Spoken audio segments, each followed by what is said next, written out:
wrong way. Let's try it there. Okay. So the last session of WCAE is the vendor session. And first, we'll have a presentation by Steve Hoover of Redwood EDA. So Steve. All right. Thank you. So glad to be here. This is probably the session where everybody drops off because it's commercial. But most of the stuff I've been working on is actually very open source and all open technologies.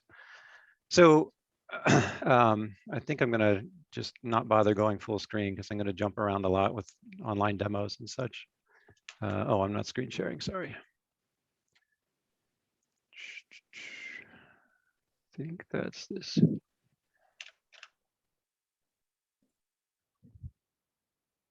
Sorry, for some reason I'm not able to share a screen, just a window. If you are in the web browser interface, but I think you're not because I gave you the Zoom link, right? Yeah, no, I'm in Zoom here. Why is so? There you go. Yeah, that's just a window though. I don't know why I didn't get the share screen option. Sorry about that. There must be some weird Zoom mode.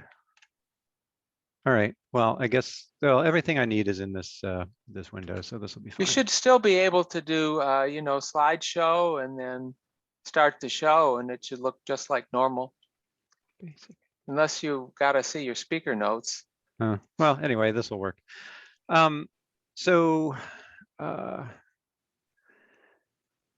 Yeah, so let me start out with a little background on my story, and then I'll talk about some of the technologies behind the educational model that I'm proposing, and talk about some of the successes we've had with it so far, and a little bit about some things coming up. So my story, I was a circuit designer for most of my career, working for Intel and other big companies, designing mostly CPU systems. CPU and HPC network switches, so big silicon. And so my technology, I walked out the door from that about 6 years ago and started Redwood EDA. So my technology is motivated by all of that experience with large scale silicon. And that's primarily the focus of the technology, not education. But introducing new methodology to the industry required cracking open RTL language and introducing better modeling mechanisms. And since I had to crack open the language, that presented the opportunity to clean up a lot of the 35 years of baggage that has accumulated in Verilog. And so, what results from that is a language that is much more approachable to students, as well as being very powerful for dealing with the problems that we face at the scale the industry is today. And similarly, I'm a startup. I have nothing to start from, so I'm building from scratch. And, in a sense, I feel like that was one of the best things that could have happened, is not having that legacy to carry forward. So I had to start from scratch, which means, new tools based on new software infrastructure, all based on web from the get-go. And that's resulted in tools that are also more approachable. So I'm going to start by pulling up MakerChip. So it's just makerchip.com. It's freely available online.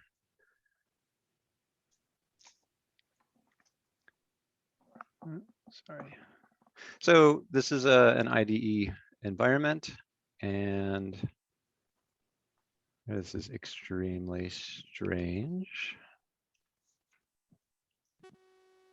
Well, that was unexpected. Why don't you just run the slideshow? You could do that if you go back to the slide tab over on the left. Yeah, what I'm going to do is just pull it up locally on my system. And so give me just 1 second. I think this is, stronger forces at work. The platform's been up and running stable for months and months. All right, so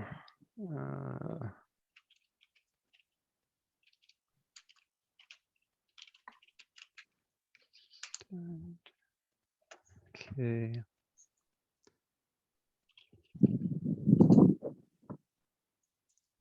All right, so the MakerChip platform, which should be easily accessible from your web browser. So this is an IDE environment for circuit design that embodies my tools, my design methodology embodied in transaction level Verilog. You've got your editor for editing TL Verilog designs, and I'm just gonna pull up an example design. I don't know, this one's a good one.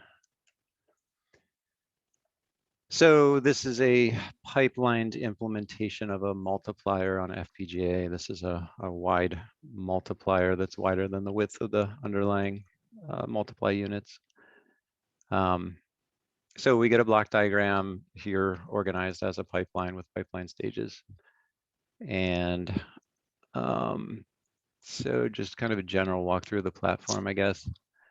So you get a waveform viewer. The waveform viewer, in many respects, is pretty primitive, but what's nice about the waveform viewer is that it embodies some of the abstractions in transaction level Verilog. For example, in transaction level Verilog, you know when stuff is valid in the pipeline, which means I can ignore stuff that's meaningless, and you can see very clearly what the pipeline flow is of this design. It's also valuable in that it's tightly integrated with the rest of the platform. So you can interact with the waveform viewer and see those interactions with the logic diagram. And I can see here the signals that I'm highlighting. So when you have a bug in simulation you find in your waveform viewer, you can correlate it to your source code. So that's generally the platform. So why is TL Verilog valuable in education? Just to go a little deeper on that. So, to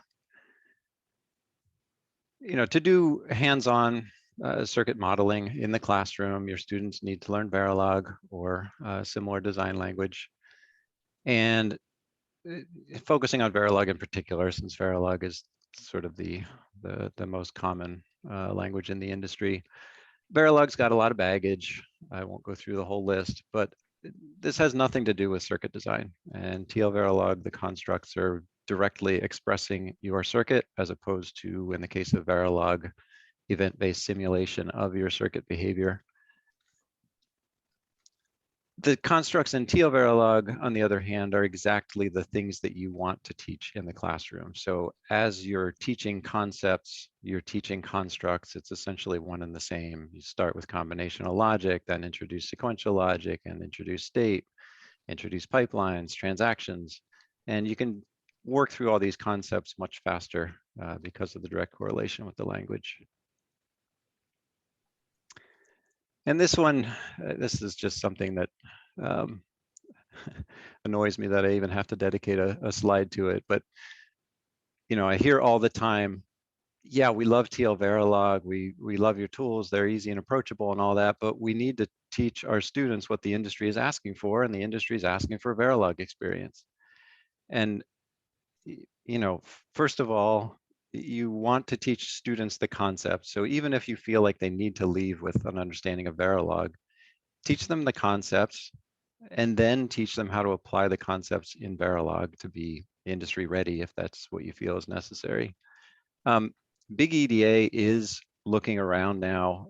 They're not going to say it publicly, but I'm in the loop with them enough to know that generally speaking throughout the EDA industry, there's recognition that RTL is not going to carry us forward, and they're kind of looking for the next thing. So I can't say today that TL Verilog is sure to be the next thing, but I can say today that focusing your students' education on RTL is not going to position them for where there's growth in the industry, right? The world is already saturated with RTL engineers. We don't need more of them. The growth curve is with new technologies, and that's where we should be focusing education. And if you're educating your students on RTL technology, their value in the industry is competing on price. That's not where you want to position your students graduating. You want to position them to be the industry leaders and have opportunities in new technologies, not the old ones. So it sounds like, unfortunately, I wasn't able to be a part of the full workshop. I had a full day of other things going on today. It seems like when I jumped in, half hour ago or something, there was a lot of discussion and sounded like prior discussion about virtual experience versus, being able to touch and feel your circuits. The virtual lab that we've been working on recently, which let me see what I can actually run without compiling. So yeah, I should be able to use this. So this is an environment where the students can jump into the MakerChip platform, code up their logic, run their logic in simulation where they're actually seeing it on the FPGA, as it sounds like you guys have been talking about. So this circuit is just doing a counter and hooking up the bits of the counter to the LEDs. And you can step through and see that it's counting in binary. And this environment is something that we're putting together with, I actually have a student or two, I guess, in Google Summer of Code contributing to this environment. You can, interact with the 7-segment display. So the 7-segment display in reality is only outputting 1 digit per cycle. And you can see how the sort of the API to the 7-segment display. And then recently, one of the students hooked up a peripheral device, so you can step through and watch the peripheral device go through its configuration steps and output characters to the display, eventually showing that FPGAs are fun, I believe. I jumped a cycle.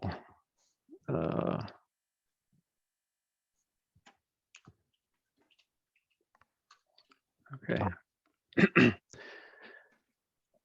Okay, so that's the virtual FPGA environment within MakerChip. This is actually implemented using a general capability for visualizing circuit simulation that's fairly new, and you can visualize whatever you want. Basically, you have a canvas to draw on based on the state of your simulation, and you can draw whatever makes sense to you. So you can use it in the classroom from the beginning to teach basic circuit concepts, showing them the behavior of the gates. You can have simple circuit simulations where you're showing the behavior. So this one here is a sorting network. This is a simulation of Conway's Game of Life. This one down here is one that I made with my kids who are middle school. So this is a maze solver that's figuring out how to get the frog out of the maze. And if you're teaching CPU microarchitecture, you could do visualizations like this. So this visualization is a simple ring. This is the implementation of the ring in TL Verilog. So this is just passing data values around a ring. And if I step the ring, you can watch the packets actually moving around the ring. So it's a much more visual way to learn, and I think very valuable in the classroom. Another thing I've been doing a lot with lately is the cloud FPGAs. So I've gotten interested in the FPGAs in the cloud, mainly because I see a lot of opportunity for cloud FPGAs introducing new models of computation. And I also see that cloud FPGAs are opening up opportunities for open source silicon. They give the world access to common hardware. I can develop something for an FPGA in the cloud. I can share that code. Somebody else can pick it up and use it. So it's much more like the software ecosystem than FPGAs have traditionally been, where if I put some IP out there for a particular FPGA platform, somebody's got to have a compatible FPGA platform to be able to use that. With the cloud FPGAs, everybody in the world has access to the hardware. So for classroom, I see two things mainly. One is access to FPGAs, actual FPGAs for environments where the students traditionally would not have access to specific hardware for the class. I think most of the folks here are not really in that situation. You have FPGA classes and resources to provide that, but especially for, areas that aren't as fortunate, I think this opens up a lot of educational opportunities. And more importantly than that, I would say, is that, because these FPGAs open up new opportunities for silicon in general and the world of computing, this is an opportunity to teach those opportunities. So integrating accelerators using these FPGAs in the cloud into web applications and cloud applications. So yeah, so the showcase that I've put together for accelerating web applications is Fractal Valley. And I've got that up here. I'm going to power on the FPGA and cross my fingers. Nope. All right, well, something went wrong there, but that's not a big deal. I can pretend. So in sec, just to make things a little smoother here. So I can fly around this fractal. This is currently rendering using C++ on the server. So the server is rendering images and returning the images real time. And as it, when I make the image a bit bigger and fly around it, you can see that it starts to get clunkier, of course. And with the hardware acceleration using the FPGAs, and this is actually an optimized algorithm, not the actual FPGA, since for whatever reason it didn't start properly, but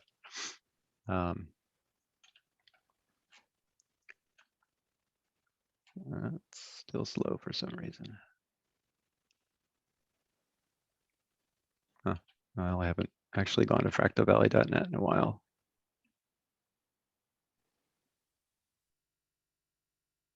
So I'm a little confused why this is not running much faster. Maybe it's that I'm on Zoom. I don't know. It should be running much faster than this. Okay, sorry, all my demos are falling apart here. This is embarrassing. In any case, the concept here is to be able to accelerate your applications using the FPGAs in the cloud and introducing students to that model of computation. Fractal rendering, is a scale of project that a student can tackle in a course. Fractals are a fairly straightforward algorithm, so it's a good learning opportunity, good application to apply to circuit design.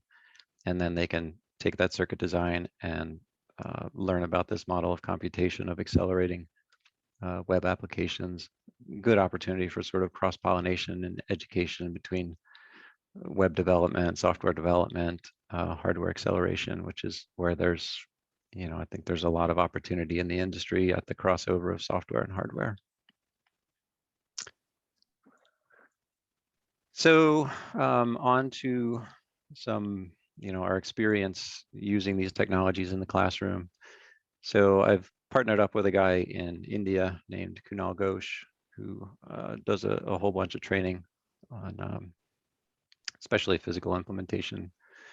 And we put together this workshop called Microprocessor for You in 30 hours. So this is, roughly 30 hours for the students. It's all based on, pre-recorded video content, and we have mentors and so on there to help real time, actually around the clock.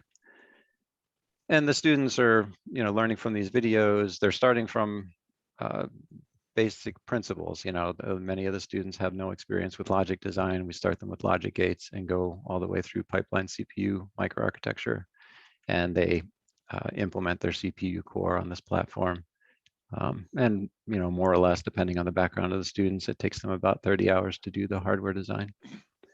So generally, this is college level material. We also get industry participants and so on. My poster children for this, sort of showcasing that the tools are much more approachable and they really do help in the classroom, are these two kids. Niall was 12 and Nicholas was 13 when they went through the workshop and completed their course. And then I have a similar course with the Linux Foundation and RISC-V International on edX that's similar to this, but it stops before pipelining, so it's implementing a RISC-V core. and that generally takes about 14 hours, more or less. That one's more written content for students to go through at their own pace. And there's other stuff, on redwoodeda.com. So there's information about TL Verilog. Seems like my computer's just running super slow in general right now. More about training and education in particular. Also, Kunal and I, so Kunal having worked with me on the Myth workshop, have also partnered up with the Open Source FPGA Foundation. This is a new foundation kind of focused on spreading FPGAs throughout the world, especially giving geographies that don't traditionally have access to technology, learning opportunities for FPGAs and experience with FPGAs. And the blue here is kind of the workshops that we've run already. And we're trying to put together a more broad curriculum with the Open Source FPGA Foundation, and they're bought into extending this learning platform and learning opportunities around this technology for many of these classes. And this is an interesting program. It's kind of a different model of education than the traditional classroom university setting. The students get an opportunity to go through the workshops, and then from what they learn in the workshops to be involved in internships where they work on open source projects that are all sort of cohesive and contributing to the open source hardware community and working toward tape outs and contributions to the community.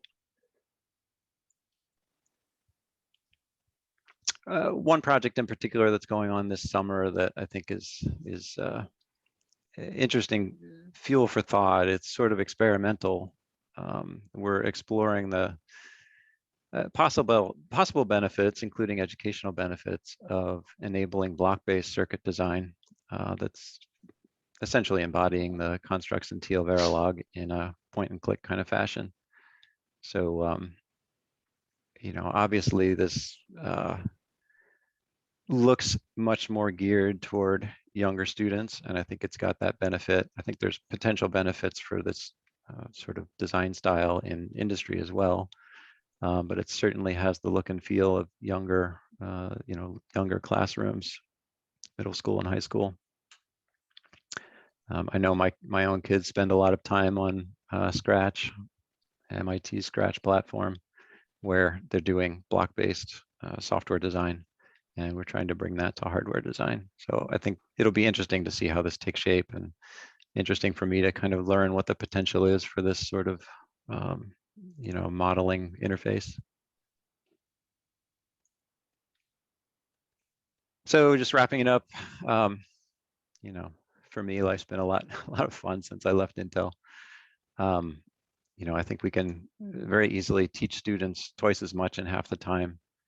The technology obviously is evolving, but it's been proven in educational setting, and the students generally are extremely excited about the content that we're bringing them, and in the Myth workshop in particular, and edX.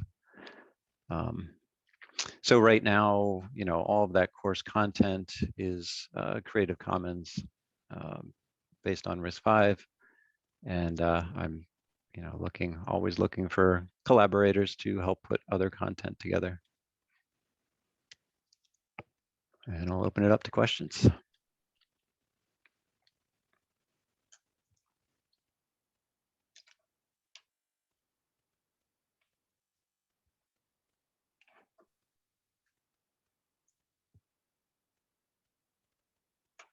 Sarah, if you're talking, you're on mute or not audible for some reason. That's right. She's talking and she's not muted, but she's not audible. Maybe muted at her mic. No audio. Put it in the chat. I think it would be fine for you to continue a discussion in the chat, and then we could move on to the next session because we're about 5 minutes late right now. Sure, sounds good. Okay. So next we have Joe Bungo and Colin Reinhardt, Joe from NVIDIA and Colin from UW, as they say, and they will be presenting on bringing GPU accelerated computing to the classroom. Okay. And So thanks a lot, Joe, Ed. Yeah, can you guys hear me okay? we can hear you. All right, and you can see my slides. Yeah, but we can't see you. That's optional, of I- course, on your I- part, but Yeah, I don't have my camera hooked up at the moment. Sorry for Okay. that. okay. Okay, well, again, thanks, Ed, for the invitation here. So my name is Joe Bungo, and I work for NVIDIA, and I manage a couple of different training and education programs at NVIDIA that I want to talk a little bit about. In particular, programs that enable educators with teaching materials for the classroom. And then my academic colleague, Colin Reinhardt from University of Washington, will talk a little bit about how he leverages some of those teaching materials in his classes. So, our educator programs fall under the larger training organization at NVIDIA that we call the Deep Learning Institute. Even though it's called the Deep Learning Institute, it touches all training areas for NVIDIA. Even if it doesn't involve deep learning, that's just kind of one of the first and primary targets of the training content. So in essence, the organization's main goal is to deliver training, both instructor-led. Of course, most of those are done virtually now. We also offer online self-paced courses as well. So these courses, again, focus on leveraging AI and accelerated computing and GPUs and data science to solve various problems. The training platform that we use taps into GPU accelerated servers in the cloud. So students and trainees don't need to have any local hardware or any local GPUs to run, take the courses. Again, I mentioned we have self-paced online courses as well, and those are very popular in academia because we provide free access to those to professors who can leverage those in the classroom or assign them as labs and things like that. Our full day courses, whether they be online, self-paced, or instructor-led, also offer a certificate of competency based on some assessments at the end of the course.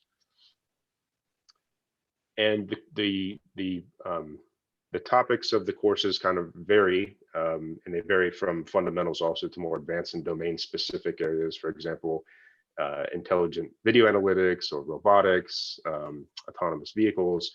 Most of the workshops and courses that are leveraged in the classroom kind of focus on the fundamentals. So how to use CUDA to accelerate various algorithms in different domain sciences, or how to leverage some GPUs to accelerate data science. So again, we make all these courses available free for universities. So aside from the workshops and courses, there are two kind of separate but related programs that I manage that enable actual teaching materials and access to these courses by professors and educators. So I'll start with the first program, our Teaching Kits program. I start with this one because this is a much lower barrier of entry program. Any qualified educator can come to the website, fill out a very simple application, and get access to the program. And the teaching kits effectively are downloadable packages of teaching materials designed for at least a semester long worth of course.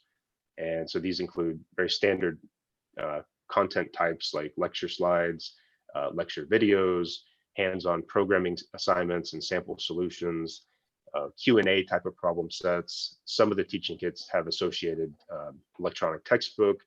And then we give access to all those online self-paced courses that I mentioned before. And we also give some free access to raw cloud credits.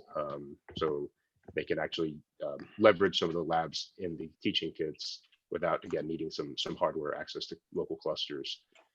So today we have four teaching kits that touch four pretty broad areas.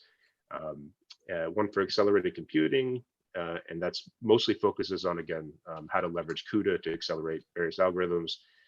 We have one that targets our embedded systems platform, focused on robotics. We have one for deep learning, so that one is goes pretty deep into the math and behind neural networks, and it's very theoretical in nature. And then we have one that focuses on data science. And you can see that we co-develop these packages of teaching materials with various academics to really combine the academic theory with the application, right? And so these teaching kits, they're designed very modularly, so so educators can kind of pick and choose how much or as little as much as they want out of the packages, right? And they'll come at the source level, so they can modify them and freely use them for any academic purpose they wish. So just looking at the first one that I mentioned, the accelerated computing teaching kit, this one may be the most relevant to this audience. And so this is based on the course that Professor Wenmei Hu, formerly of UIUC, and David Kirk from NVIDIA taught a very famous MOOC also based on that, and has probably the most popular textbook on GPUs that actually goes into a bit of hardware architecture. So again, if you guys are interested in this, definitely check this teaching kit out. So again, we effectively over the years have curated and packaged up this course in a very consumable way for teachers and educators to reteach this content. Again, so we have one for robotics. This one is a little bit dated, just because this is the one that really needs a specific discrete piece of hardware to actually run some of the sample labs and things like that. And the hardware is a bit out of date, so we're actually in the process of building a new version of this one that is based on the latest embedded systems platform that we have, and a new build for the robot. It's much lower cost as well. So we're in the stages of developing this now with a couple of universities, and looking to release this at first release at the end of July. And then switching gears back to the deep learning teaching kit. So again, we effectively curated and packaged up Professor Jan LeCun's class from NYU. So again, this goes really heavy into the math and theory behind deep learning, but it makes a very good combination and a very good complement to the DLI courses that we offer, which are very hands-on and very application focused in nature. So again, we kind of marry those two sides of teaching together in these teaching kits. And this is some of the broad subjects that these kits go into. In fact, I for this type of slide, for the accelerated computing teaching kit, I'm going to leave it up to Colin to kind of talk a little bit about the subjects in that kit, because that's the one that he's focused on. And then for data science, this is the newest one that we released a couple of months ago. So this goes into a lot of, again, how do we accelerate some of these fundamental machine learning algorithms? And we do start from the basics, right? So we don't jump right into using GPUs to accelerate data science, right? We start with the basics and then show how we can do these speed ups and speed up visualization and graph analytics and all the aspects of the data science workflows. Okay, so that was the teaching kits. Again, easy to access, downloadable materials. You get like free codes to take the online courses and things like that. The University Ambassador Program is a much more involved program. So this is a program where we would actually certify educators and instructors in academia to formally teach our instructor-led DLI workshops. And part of the idea here is that it actually opens up even more content than the teaching kits program does. So this is kind of like the next level up program from the teaching kits. And it's not a true train the trainer program. So it's more of a vetting process.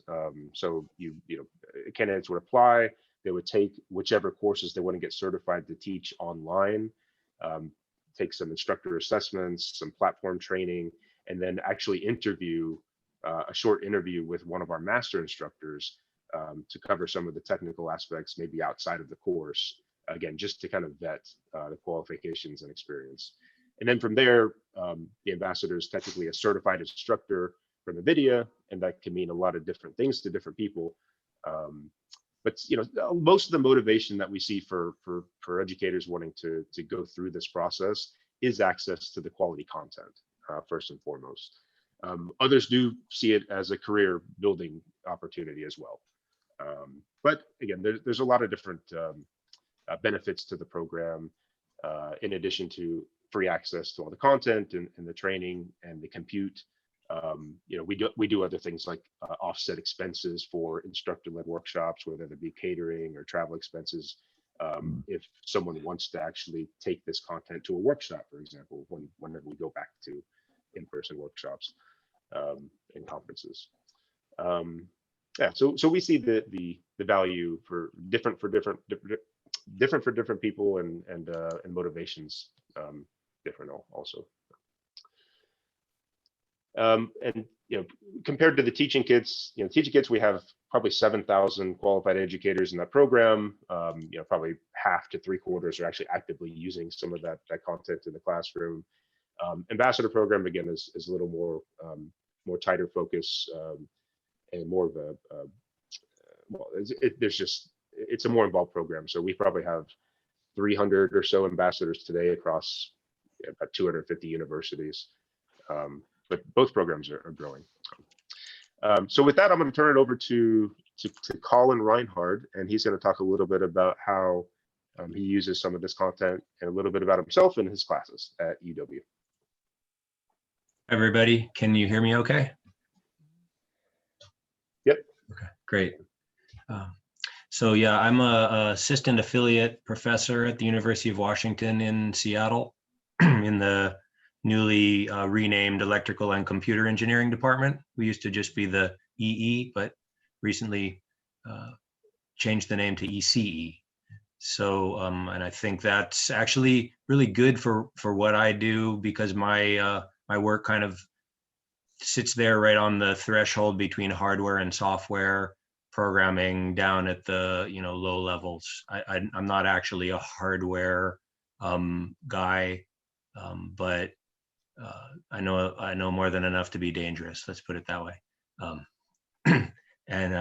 So at that, my professor work, my academic work is actually just a side job. My real gig is I'm the chief engineer and lead on a large software development software tool that does physics-based predictive scene simulation for the federal government here in the US. And in this tool, we use a lot of GPU compute and HPC distributed compute and 3D volumetric rendering and a variety of other numerical scientific algorithms, which generally, because of the the GPU components and the compute intensiveness, we're pretty concerned about making good use of the hardware and not just taking what we get from a real high level programming interface. So as far as relevant academic stuff, I developed 2 courses here at the UW. They didn't have much in the way of GPU curriculum really in the department. Both I kind of bridge the gap between computer science and electrical engineering. And I developed these 2 classes, which are both GPU centric classes. One is called Applied High Performance GPU Computing, and it really focuses on GPU compute algorithms. And then the other one is GPU Accelerated Interactive Scientific Visualization. I just call it SciViz because that's a mouthful. But that one is more about 3D graphics APIs, in particular OpenGL and shaders. And they actually couple together really nicely. So I'm envisioning, and I've gotten interest in expanding this curriculum to include more. One of the places that, I'll talk about a little bit further on, if you could go next, please, Joe, is, some of the challenges that I've seen in dealing with GPU hardware architecture, education and understanding. So hopefully that's relevant to the group here. Just as a little backgrounder, and I'm sure that all of you who are educators and in any way alive today have been impacted by COVID, and everything was new. In prior offerings of the class, it was an in-class curriculum. I had students sitting down at individual hands-on computers, and myself and the TA were able to walk around and look over people's shoulders and work in that manner in the lab. And of course, with COVID, everything changed overnight, and we had to go to an all virtual online delivery. And with that, of course, basically I ended up having to do a complete overhaul of the curriculum, which, as you can see in these bullets, both my courses were focused on Chronos based standard libraries, the OpenCL API for the compute, and OpenGL. And we were using, because of the hardware that we had in the computer labs, we were using Intel system on a chip core, integrated core dies, and those had the Intel integrated graphics iGPUs on them. So, those devices have pros and cons. They're pretty lightweight, kind of, you might say, toy GPUs for some of the modern compute intensive work, but they have some advantages in being right there, sharing direct memory, able to do zero copy memory exchanges between the CPUs and the GPUs, and some kind of interesting things, and they're fairly simple as well. But next, please. So, but we were now found myself in a situation where I had to go with what the students had available to them, which was, of course, a motley assortment of Apple, Linux, Windows, and corresponding variety of hardware. Some people had Intel cores, some people had AMD GPUs, and a lot of people had NVIDIA GPUs. But and different, all of the different variety of software tools to support different development IDEs and different operating systems. And it basically makes trying to deliver a consistent curriculum pretty much inconceivable and unmanageable. So I was looking for a solution, and was very lucky to get support from both NVIDIA, from Joe and from the Deep Learning Institute, and from AWS Educate, who gave us access to their cloud frameworks. And so by using the EC2 on-demand instances with a capability they call AppStream, which is basically a virtual desktop environment, I was able to provide a consistent Windows-based, I admit, I'm a Windows developer guy. I know Visual Studio, and luckily NVIDIA has a real nice plugin that goes into Visual Studio and integrates nicely for accessing their GPUs. So this shows you the cloud configuration that we had. The great thing was that we had consistent hardware. We could have consistent software. It definitely made reproducing and having a consistent curriculum to deliver, conceivable. It was still hard because I was brand new to AWS and brand new to trying to do things in the cloud environment. So that added a whole bunch of extra overhead that luckily I've hopefully paid the price on that learning curve for the next time. But overall, it worked really well. It was a great system. I'm impressed. Next, please. So yeah, I was just going to point out here, you've seen these slides before, but as part of this package and support that we got from NVIDIA, we had access to the teaching kits, and in particular, we used this accelerated computer coding, accelerated computing CUDA toolkit, and it's actually quite mature. The textbook is in the 3rd edition by David Kirk and Wenmei Wu. It's probably one of the best out there as far as GPU, and it is CUDA centric, but when I say that probably some of the best that's out there in terms of GPU, that's kind of alluding to the problem that there really isn't a good textbook from the hardware perspective for GPU. It's really hard to find the information that ends up being the big question areas. just to complete this slide, though, those items that you have highlighted in red were items that I did use and was able to leverage for my curriculum rapidly. Next slide, please. So this one is just a little more detail on again what's in the GPU teaching kit. It came with the book, the textbook. Here, yeah, thanks, Joe. So showing in particular what modules I pulled from the slide decks that they offered. They had, you know, one of the nice things is that you know, we had used this. I was planning to use this text anyways as one of my core texts for the curriculum. So I was already familiar with the textbook. That certainly helped. And then they have a whole set of slides that go along with it. And these slides, you know, it takes to prepare these kind of slides is a significant amount of effort. They have extremely detailed walkthroughs of the architecture and, you know, sequenced animated progressions in some cases with over voicing from Professor Wenmei Wu talking through the slides. So, you know, I found those to be a really good complement to my curriculum and to offlay some of the, you know, major hours required to build up PowerPoint slides. These were super helpful. And they went into detail on a lot of these challenging areas in GPU programming with, you know, kernel implementations where, you know, the details of the hardware start to really matter. And, you know, I'm old enough to remember Commodore 64s. Actually, my first, one of my first programming computers was the Commodore 64.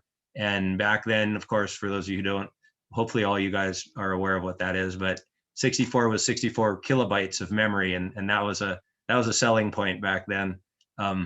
So we're kind of back in that same stage though with GPUs with the individual register level, you know,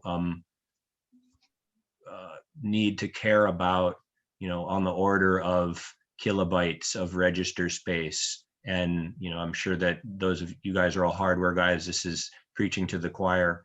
And in some cases, you know, that's still working with a lot, maybe for some situations, but it's a paradigm that a lot of people are not thinking about these days when they program in general. Next slide, please. Yeah, this just shows you the yellow ones are the sections that I used from the teaching kit content, and you know, that was more than enough to cover a full quarter. We're on the quarter schedule here at UW, so, you know, we don't have a full semester, but within the quarter, this was more than enough content. We certainly didn't get into, you know, great detail even on the things that we had, but there's a significant amount of, you know, case studies and advanced examples and a variety of different parallel patterns that illustrate using the software to leverage the hardware included in these toolkits that they offer. Next, please. So on these last couple slides, I just wanted to kind of talk a little bit about some of the challenges that I see repeatedly. And, you know, I hope that the educational support for teaching GPUs can improve, because obviously GPUs are important these days. They're prolific. They're, you know, continue to seem to grow in importance. And yet there's some challenges in teaching to them. One of the big ones is just that they're very protected by proprietary information, and vendors are reluctant to share details about how the hardware actually works on these devices. And so it's hard to find the information and to map the market speak to the actual what's going on at the hardware level. You know, terms like SIMD, SIMT, SPIMD, there's all these different variants, and it's a bit of a mystery a lot of times to try to get people to understand what that means and how it actually applies. Having more trying to find better ways to explain how these work and illustrations of what's actually going on at the hardware level. You know, all these bullet points, all these areas of, you know, GPU terminology and how that maps to the implementation in the hardware, particularly, you know, with banked memory and how the interconnects work. Some of the magical components like texture units and things that are difficult to understand what they're really doing and how we can leverage them efficiently from the GPU. I would love to have a way to deal with these better. Additionally, you know, the tools to support the new NVIDIA extensions for Visual Studio has an integrated debugger for the GPU and actually allows you to step onto the GPU and hit breakpoints in your code on the GPU. You know, the honest truth is that it's still a bit unstable itself, and some things don't work, and some things do. It's not quite yet to the level where it's reliable as an instructional tool. Often I would get on to my demonstration for my lecture and it wouldn't work. And what I had just tested before and run through it ahead of time was working fine. And when I tried to redo the same thing, it didn't work. You know, when the live stream is going. So, but you know, on the same token, this is incredible to be able to actually look at, you know, all the different threads on your GPU and to set breakpoints on particular threads and to step into there is a huge advantage. And prior to this, you know, even a couple of years ago, we were having to use a separate buffer and literally manually write data to this output buffer as a debug, you know, buffer, and then try to look at that on the host and decipher it. And this makes understanding a whole lot better. It's promising. Next slide, please, and my last slide. So my wish list really is to have this idea of a notional academic non-proprietary reference architecture for GPUs that kind of ties together all of the core components that are part of the GPU architecture, which I have yet to see a lot of these things described in detail, how they, I know that a lot of times they are well described in the standard computer architecture, Hennessy and Patterson texts and stuff, but understanding how and if those actually map in the same way to the GPU is, or where they differ, it would be a really useful. Additionally, more case studies, you know, that show specific tailored examples that make use of various hardware components. Like, you know, there are micro benchmarking kernels that are able to analyze cache algorithms and illustrate some things like memory bank conflicts and proper and improper use of coalesced memory accesses and things like that. These are black magic, and when you do see the kernels, oftentimes they show one example and don't give you a variety to illustrate clearly, you know, some of the differences. So those are my that's my wish list, my soapbox, and that's all I've got for now. So thank you for listening, and I do want to thank NVIDIA for helping support. Oh, lastly, I am planning to go through this DLI ambassador certification. I think it's going to be valuable. I'm hoping to actually integrate some of the deep learning and accelerated data science curriculum as well in what we're doing at the University of Washington. Actually, I didn't mention, but in my GPU class, the final project, we actually implemented a fully connected multi-layer neural network from scratch on the GPU. So we wrote all the code and on both the host and the kernels, all in CUDA. Okay, so I'm going to ask if there are any questions, please put them in the chat because we're behind time again. And I'd like to get on with our final presentation of the day, Teaching Computer Architecture with TI's Evaluation Boards by Mark Easley. Okay, so thank you, Colin and Joe, and take it away, Mark. Very good, thank you. I think I see the issue here, everybody. So yeah, I think because we can't share our screen, it probably only shows PowerPoint only. I'm going to try to put it in full screen, but it may not be full screen for you guys. Yeah. I think if you just do it, yeah, there you go. Very good. Is it It working? is Okay, full great. screen. Yes. Excellent. Well, everyone, I appreciate everyone joining in here. I guess this is the last presentation of the day.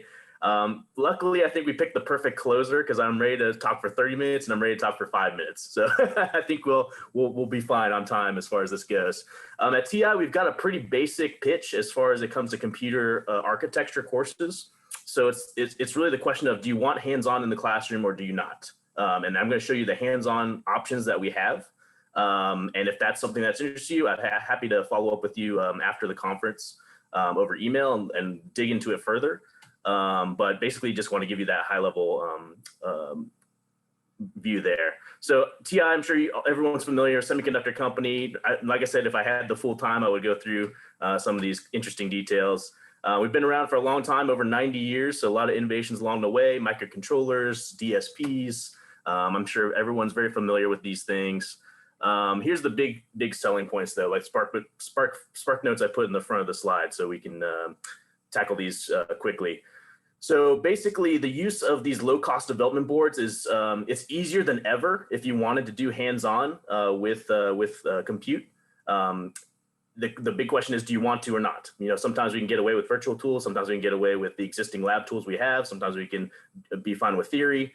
But if you did want to work with a real processor, it's easier than ever. And here's some of the examples that we have. So ARM cores, of course, you got plenty of low power ARM microcontrollers. You can have them for $10 or less. Those are very easy. There's a lot of great proprietary cores as well. So explaining things like MSP430, C2000. There's all the GPUs we discussed earlier, DSPs, system on chip.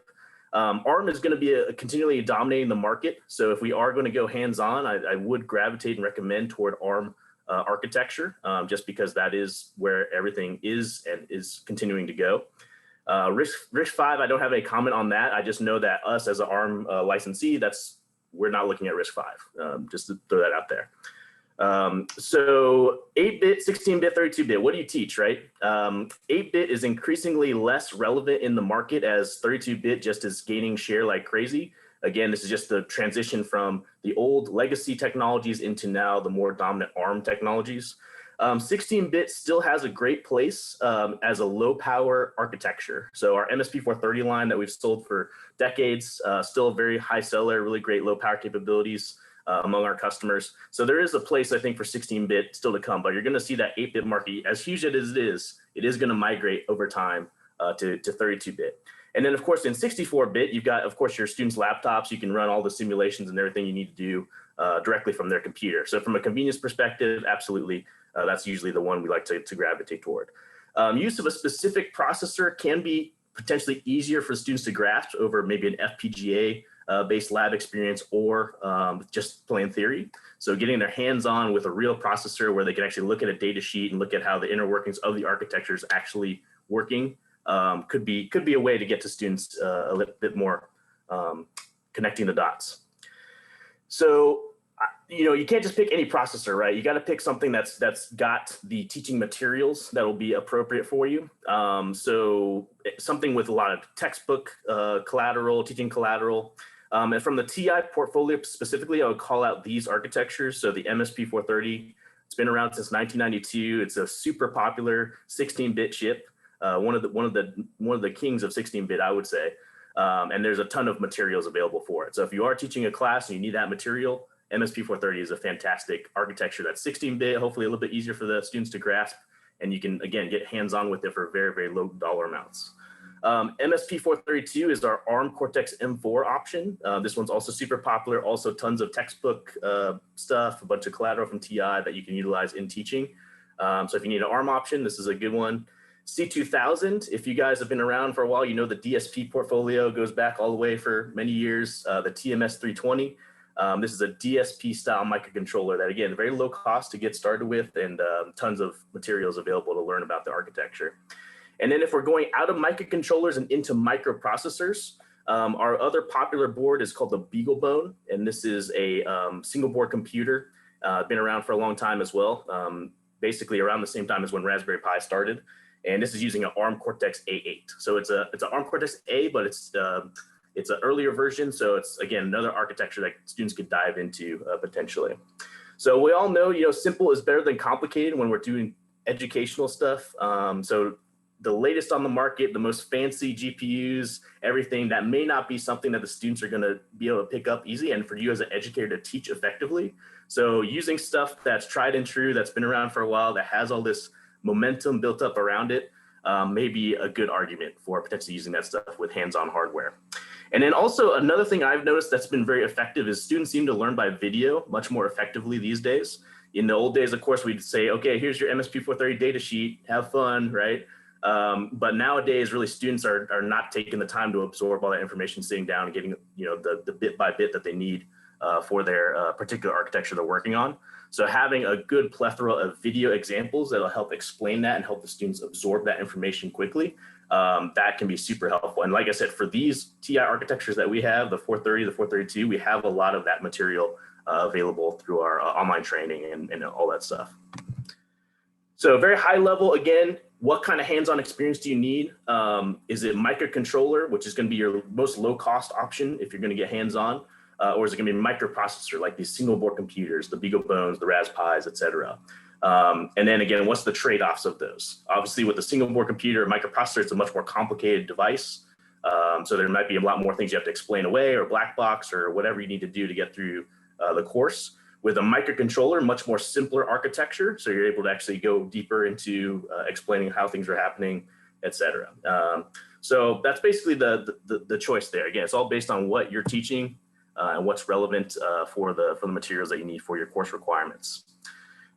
Just high level again, your microcontroller is going to be lower power, less complicated, real-time capable. Your microprocessors might have, of course, they have a great flexibility for how they can be set up in the classroom and run the different software that you might need to run for your lab exercises. But at the same time, it could be a trade-off on setup time or other requirements. So that's very the high level. I don't want to get too complicated into anything else because I do know we're getting past the time here. But basically, chip integration now is getting more and more complicated. So we're seeing a lot more system on chips, multi-core devices, system on module solutions, and then eventually system and package, where we're trying to put as much as we can inside the device itself. So this is just a trend that's going on in industry that you can notify here. Let's see. Yeah, so I don't need to dive too much deeper into any of these slides. If you guys want to connect with me as far as implementing hands-on with a TI solution, I'd be happy to connect with that. I was going to talk a little bit about IoT. I was going to talk a little bit about how you can do robotics, but I think that's a little bit outside of the scope of the computer architecture class. So I think I've given you the primary stuff I wanted to do, which is we have microcontroller solutions, we have single board computing solutions. If you want hands-on in the classroom, send me an email. So I appreciate everyone's time. Thank you so much.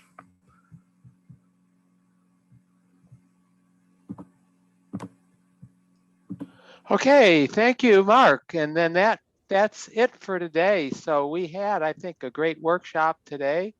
We had, except for the first session, had at least 20 participants across all the sessions, got up to almost 35 at one point, and we had some really memorable sessions, I think, not only the keynote, but also the mentoring session, the architecture session, and then the vendor session at the end. So it was great for everybody to stay with us all day, and hope you had a great ISCA. And of course, there's still more workshops to come tomorrow, as well as some sessions this evening, I think. So check your ISCA schedule and make sure you don't miss anything that might be of interest to you. I thank you for supporting WCAE. Thanks for those of you who submitted papers, and to those of you who just watched the presentations. It takes all of you to make the workshop a success. So thanks, and see you at the next WCAE, probably in a couple of years. Bye.